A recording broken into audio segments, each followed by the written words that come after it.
Good evening. Chiron எல்லாரும் உட்காருங்க.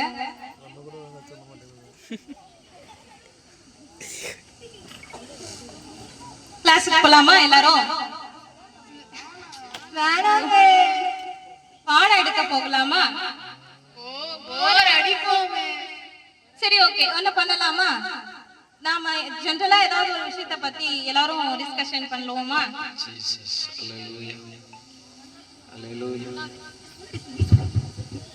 யாராவது ஒருத்தர் சொல்லுங்க. ஓகே, சரி. அதோட டாபிக் என்னன்னு சொல்றேன்னு கேளுங்க. பகுத்தறிவை பத்தி தான் நாம இன்னைக்கு பார்க்க போறோம். என்ன டாபிக்? என்ன டாபிக்? அறிவு பத்தினால என்னன்னு தெரியாது, இதுல வர பகுத்தறிவை பத்தி வர சொல்றாங்க. சரி, போலாமா? மனுஷனுக்கு மட்டும்தான் 6 அறிவு கொடுக்கப்பட்டுள்ளது. 6 அறிவு இருக்கா? அதுவே உங்களுக்கு டவுட்டா இருக்கா? நல்லா கேளுங்க கவனமா. மனுஷனுக்கு மட்டும்தான் 6 அறிவு கொடுக்கப்பட்டுள்ளது. ஒரு அறிவு உள்ள ஜீவன் நுண்ணுயிரிகள், அதாவது பாக்டீரியா. 2 உயிர் உள்ள ஜீவன்கள் தாவரங்கள். 3 உயிரின ஜீவன்கள் வந்துட்டு 3 அறிவு உள்ள ஜீவன்கள் வந்துட்டு ஜந்துக்கள், மச்சங்கள். 4 அறிவு உள்ள ஜீவன்கள் வந்துட்டு பறவை இனங்கள். 5 அறிவு ஜீவன்கள் வந்துட்டு மிருகங்கள். 6வது அறிவு ஜீவன் தான் மனுஷங்க. மனுஷங்களுக்கு மட்டும்தான் 6 அறிவு கொடுக்கப்பட்டுள்ளது. நமக்கு 6 அறிவு இருக்குதா? நான் மட்டுமல்ல, நீங்க ஒவ்வொருவரும் ஐ டோன்ட் கேர் என்று சொல்லி நகர வேண்டும். ஏன் மனுஷனுக்கு 6 அறிவு கொடுக்கப்பட்டது? உங்களுக்கு யாருக்காச்சும் தெரியுமா? உனக்கு அறிவு இருக்கா? ஏன் மனுஷனுக்கு மட்டும் 6 அறிவு கொடுக்கப்பட்டதுன்னா, மனுஷங்க மட்டும்தான் விசேஷமா கடவுளால படைக்கப்பட்டவங்க. 6 அறிவு கொண்டு விசேஷமா படைக்கப்பட்டவங்க மனுஷங்க மட்டும்தான். பகுத்தறிவுனா என்னன்னு தெரியுமா உங்களுக்கு?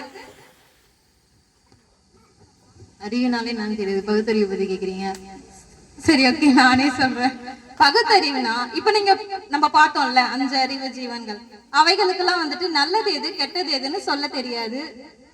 ஆனா மனுஷங்களுக்கு மட்டும்தான் 6 அறிவு உள்ள மனுஷங்களுக்கு மட்டும்தான் நல்லது எது கெட்டது எதுன்னு கண்டறிய முடியும்.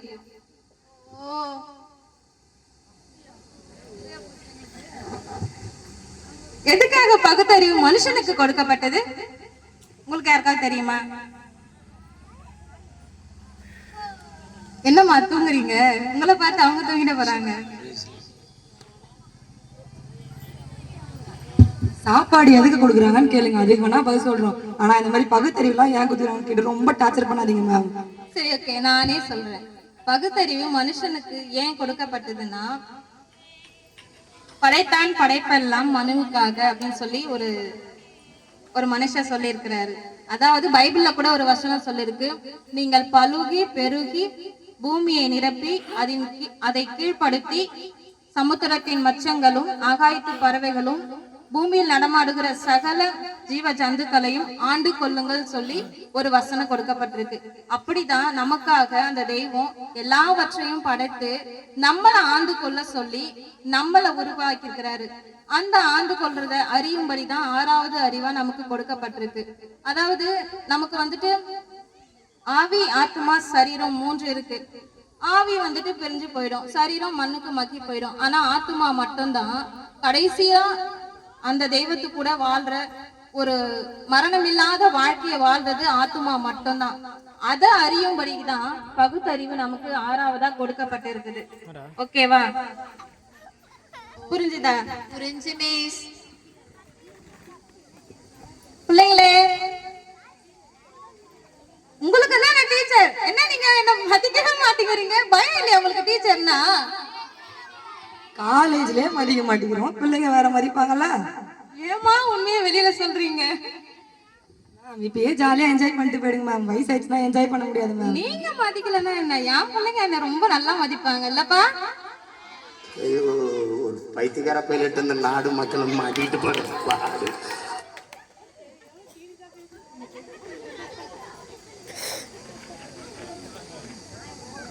என்னங்க ரெண்டு பேரும் பேசிட்டு இருக்கீங்க? எதை பத்தி பேசுறீங்க? மேம், எல்லாம் ஃபங்க்ஷன்லயும் பூ வைக்கிறாங்க, சாவுலயும் மாலை வாங்கிட்டு போறாங்க. அது ஏன் வைக்கிறாங்க எனக்கு தெரியலையே. ஆமா இல்ல, நான் கூட வச்சுட்டு போறேன். ஆனா நல்லதுக்கும் செய்யறாங்க, கெட்டதுக்கும் செய்யறாங்க. இது வரைக்கும் எனக்கு கூட தெரியாதே. நான் சொல்றேன் மிஸ். ஏய், நான் சொல்லுவேன். சரி, ஓகே. கமலேக்கா வந்து இப்ப நமக்கு சொல்ல போறாங்க. நம்ம வந்து எந்த நல்ல விஷயமா இருந்தாலும் சரி, கெட்ட விஷயமா இருந்தாலும் சரி, நம்ம பூ வைக்கிறோம். ஏன்னா பூக்கு வந்து ஒரு மென்மையான குணம் இருக்கு. நமக்குள்ளேயும் அந்த மென்மையான குணம் வரணும்னு சொல்லிட்டு தான் நம்ம வந்து பூன்ற ஒன்றத்தை பயன்படுத்துறோம். ஆனா வந்து இப்பெல்லாம் நம்ம அந்த பூவை வெறும் அலங்காரத்துக்கும் அழகுக்கும் மட்டும்தான் பயன்படுத்துறோம். ஆனா பூவோட வாழ்நாள் தெரியுமா உங்களுக்கு? வேஸ்ட். பூவோட வாழ்நாள் வந்து 12 மணி நேரம் தான் மிஸ். 12 மணி நேரத்துல அந்த பூ அதை சுத்தி இருக்கிற எல்லாருக்குமே நல்ல வாசனையும் சந்தோஷத்தையும் தருது. அதே போலதான் மனுஷனோட வாழ்க்கையும், சின்ன வாழ்க்கையா இருந்தாலும் நம்ம சுத்தி இருக்கவங்க நம்ம அன்பா பாத்துக்கணும். நீங்க எல்லாம் பைபிள் படிச்சிருக்கீங்களா? படிச்சிருக்கீங்களா? ஜெயினி ஜெயினி சொல்லு ஜெயினி. பைபிள்ல வந்து இந்த மாதிரி ஒரு வசனம் இருக்கு மிஸ். 2 கொரிந்தியர் 2வது அதிகாரத்துல இந்த மாதிரி சொல்லியிருக்காங்க. ரட்சிக்கப்படுகிறவர்களுக்குள்ளேயும் கெட்டு போகிறவர்களுக்குள்ளேயும் நாங்கள் தேவனை கிறிஸ்துக்கு நற்காந்தமா இருக்கிறோம்.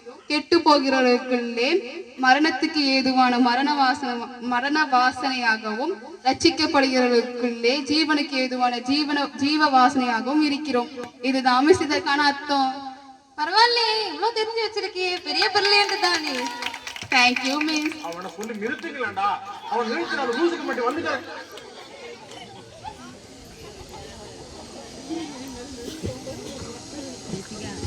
சரி, இவ்வளவு சொல்றீங்க. கோவில்ல வந்துட்டு கற்பூரம் ஏத்துறாங்க. எனக்கு டைம் ஆயிடுச்சு மிஸ். எங்க வீட்டுல கோவிலுக்கு கூப்பிடுறாங்க மிஸ். நான் கோவிலுக்கு மட்டும் போயிட்டு வந்துடுறேன் மிஸ். ஆமா, எதுக்காக போற? எங்க வீட்டுல வந்து கோவிலுக்கு எதுக்கு போக சொல்லுவாங்க? கோவிலுக்கு போனா சாப்பிடுவேன், அப்படியே சுத்துவேன், அப்புறம் வீட்டுக்கு வந்துருவேன். இந்த புளியோதரை உண்டை கட்டியில வாங்கி சாப்பிடுவோம். அதே மாதிரி சாப்பிட்டு வந்துருவேன் மிஸ். அதுதான் மிஸ் கோவிலுக்கு போறேன். ஆனா எனக்கும் தெரியாது வேற என்ன ரீசன். கோயிலை பத்தி உனக்கு தெரியும், நான் சொல்லட்டுமா? அவனை சொல்லி நிறுத்துங்களேன்டா. கோயில்னா என்னதுன்னா, கோயில நம்ம 2 வகையா பிரிக்கலாம். எத்தனை வகையா பிரிக்கலாம்?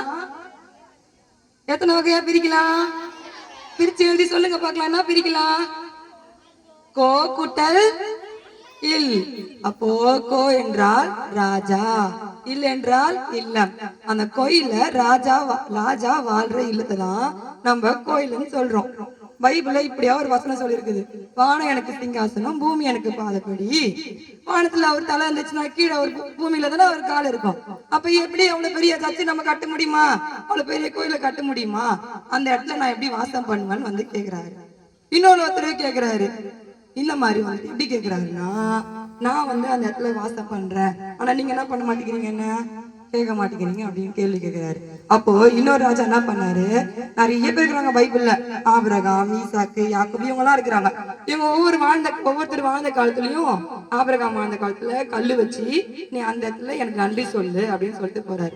அதே மாதிரி ஒவ்வொருத்தர் வாழ்ந்த காலத்துலயும் சொல்லிட்டு போறாரு. ஆனா சாலமோன்னு ஒருத்தர் வாழ்ந்தாரு. அவர் வாழ்ந்த காலத்துல மட்டும் ஏசப்பா என்ன சொன்னாருன்னா, நீ எனக்காக ஒரு சர்ச்சை கட்டுன்னு மட்டும் சொன்னாரு.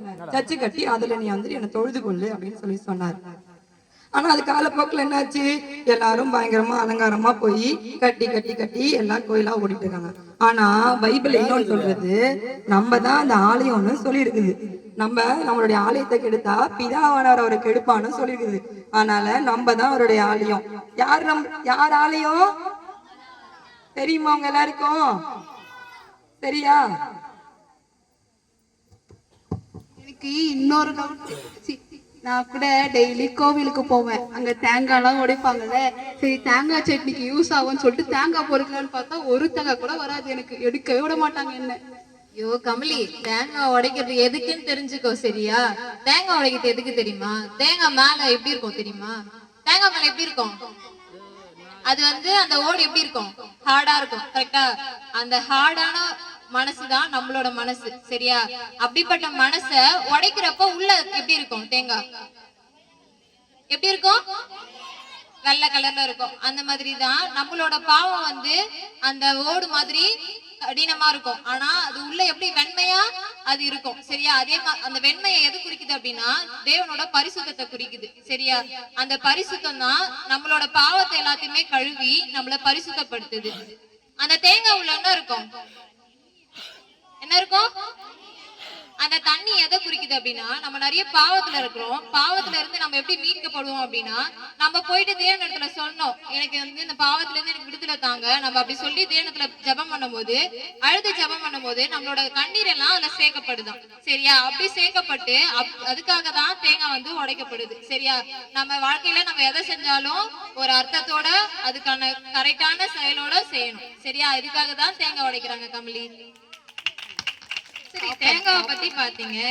ஆனா சில சர்ச்ல எல்லாம் வந்துட்டு மெழுகுவத்தி ஏத்துறாங்க, ஊதுவத்தி வீட்ல எல்லாம் கொளுத்துறாங்க. அதுக்கப்புறமேட்டுக்கு வந்துட்டு மசூதியில வந்து சாம்பிராணி போடுறாங்க. அதெல்லாம் ஏன் தெரியுமா? எனக்கு தெரியும் மிஸ். நான் சொல்லுவேன் மிஸ். சொல்லுங்க ஜெனி. மிஸ் மிஸ் இப்போ வந்து என்ன பண்ணுவாங்க, ஊதவத்தி, மெழுகுவத்தி இதெல்லாம் இருக்குல்ல, கற்பூரம், அப்புறம் சாம்பிராணி.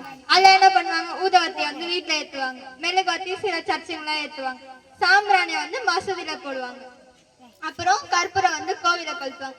இதெல்லாம் என்ன பண்ணுது, தன்னை தானே தியாகம் பண்ணிக்கிட்டு நம்மளுக்கு வந்து ஒளியா விடுது. உங்க வீட்டுல எல்லாம் கரண்ட் ஆஃப் ஆயிடுச்சுன்னா கேண்டில் கொளுத்துவீங்களா? எங்க வீட்டுல அப்ப இல்லன்னா நம்ம லைட் ஆஃப் பண்ண அப்ப வந்து கேண்டில கொளுத்தும் போது கேண்டில் என்ன ஆகும், நம்மளுக்காக வெளிச்சத்தை கொடுத்துட்டு, ஆனா அது என்ன பண்ணும், கரைஞ்சு கரைஞ்சு போயிடும். அது என்ன பண்ணுது, எல்லாமே அதுக்கு அதோட உயிரை தியாகம் பண்ணி நம்மளுக்காக வெளிச்சு தருது. அதே போலதான் இயேசுப்பாவும் என்ன பண்றாரு, நம்ம பாவத்தெல்லாம் சுமந்து அவர் தன்னையே வந்து தியாகம் செஞ்சுக்கிறாரு. நம்மளுக்காக தான் அவர் வந்து சிலுவையில சுமந்தாரு. பைபிள்ல கூட சொல்லிருக்கு, எந்த மனுஷனையும் பிரகாசிக்கிற மெய்யான ஒளிதான் ஆண்டவராகிய இயேசு கிறிஸ்துவர் ஒருவர் மட்டும்தான். காலையில நான் காலேஜ் கிளம்பி வரும்போது திடீர்னு எங்க வீட்டுல பூனை குறுக்க போயிடுச்சுன்னு சொல்லிட்டு ஒரு நிமிஷம் உட்காந்துட்டு போமான்னு சொன்னாங்க. உங்க எல்லாரும் வீட்டுல எது சொல்றாங்களா? அது ஏன் சொல்றாங்க, எதுக்காக சொல்றாங்க, உங்களுக்கு யாருக்காவது தெரியுமா? மிஸ் எனக்கு தெரியும் மிஸ். சொல்லுங்க நேசம். போருக்குலாம் போவாங்கல்ல மிஸ், அந்த காலத்துலலாம் போருக்கு போகும்போது வழியில பூனை பார்த்தாங்கன்னா அவங்களும் திருப்பி வந்துடுவாங்களாம். ஏன் தெரியுமா மிஸ்? தெரியாதுங்களே. அங்க போருக்கு போறாங்களா, அங்க வந்து பூனை வந்து மக்கள் இருக்க இடத்துல தான் இருக்கும். அதனாலதான் வந்து அவங்க திருப்பி வந்துடுறாங்க. அங்க மக்கள் எல்லாம் சேதமாயிரும்ல, அங்க இருக்க பெண்கள் சிறுவர்களுக்கெல்லாம் சேதமாயிரும். அதனாலதான் மறுபடியும் வந்துருவாங்க. அதனாலதான் வர போற இடத்துக்கு கூட பூனை வந்துச்சுன்னா, வழி வந்துச்சுன்னா மறுபடியும் போய் உட்காந்துட்டு தண்ணி குடிச்சிட்டு போவாங்க. அப்புறம் போற அந்த இடத்துக்குலாம் லேட்டா போவாங்க. இதனாலதான் குடிச்சோம். பரவாயில்லையே, உங்க எல்லாருக்கும் ஒரு ஒரு விஷயத்த பத்தி இவ்வளவு தெரிஞ்சிருக்கு. டீச்சர்ஸா இருக்கிற எனக்கு தெரியவே இல்ல, உங்களுக்கு தெரிஞ்சிருக்குது இல்ல. இவங்க எல்லாருக்கும் ஒரு கிளாப் பண்ணுங்க. ஓகே, வாழ்த்துக்கள் அதுக்காக.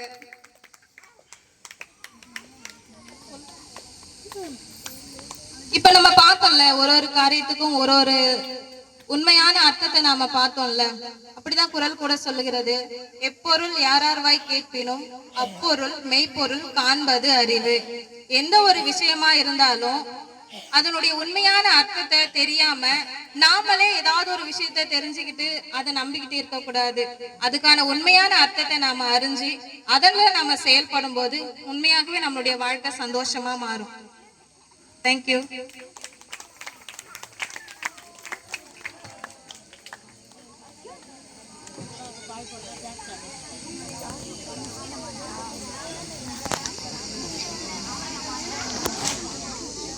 கீழே